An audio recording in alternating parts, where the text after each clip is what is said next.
stars. I want to welcome in Simon Lewis now. He's a former communications secretary to the Queen. And Simon, as we look at the Queen's corgis, which were so dear to her and the rest of the family, you talk about normalizing the royal family, and they are just people.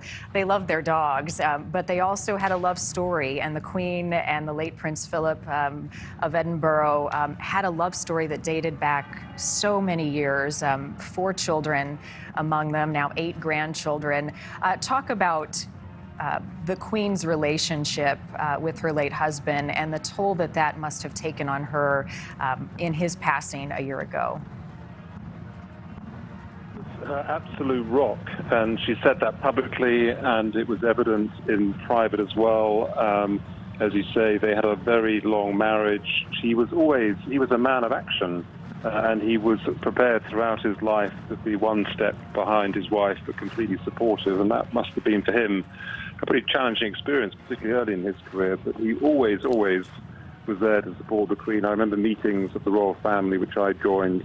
He would express a view, and sometimes quite a trenchant view, but it was always the Queen who would summarize and decide how to go forward. And I think that was a brilliant combination. In fact, when I was interviewed to be the first communications secretary, I was interviewed by the Queen and Prince Philip at Windsor, and I thought that said it all, that actually they made joint decisions. And yes, clearly he made the decision to retire from public life, which was, as always, a very pragmatic decision on his behalf. So we didn't see much of him for his last couple of years.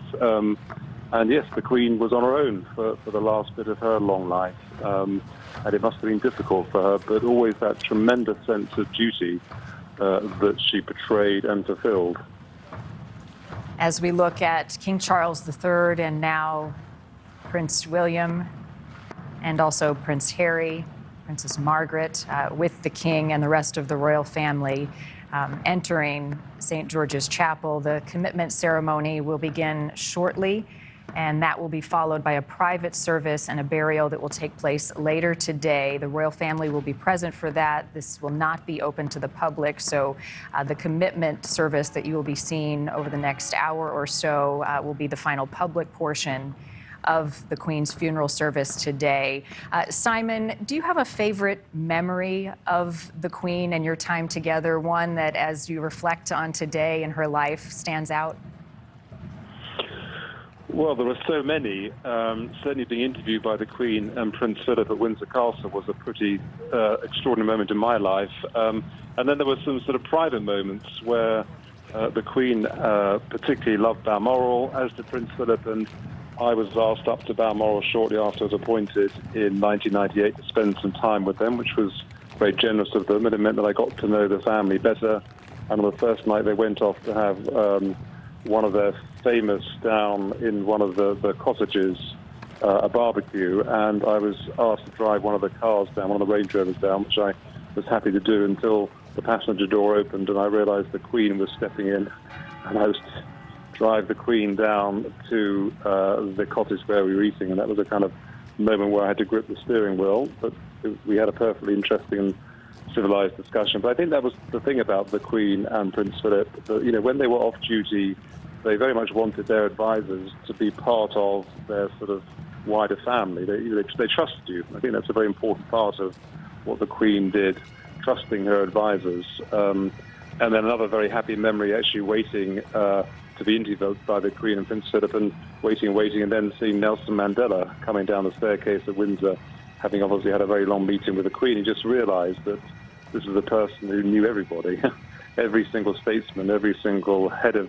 government for years and years and years. And that, obviously, King Charles will no doubt develop and build those relationships, but goodness, it took a long time for her to have those relationships because she was on the throne for so long.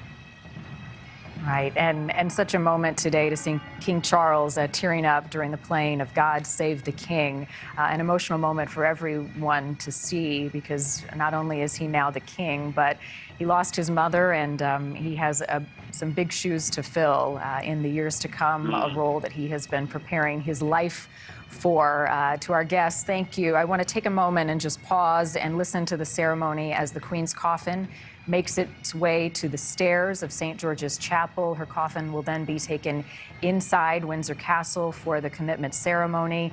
And just to give you an idea of what will be happening here over the next hour or so, there are 800 people in attendance for the ceremony. A number of dignitaries, obviously the royal family. There will be a choral service, a blessing as well. This is the final step for the Queen's funeral service before her burial later tonight, and the service will conclude with the national anthem. The family will make their way inside the church. The procession will follow her coffin as it makes its way up the stairs and inside. For a moment, let's take a listen in to the ceremony and as the legacy of the Queen and the final farewell bid takes place at Windsor Castle.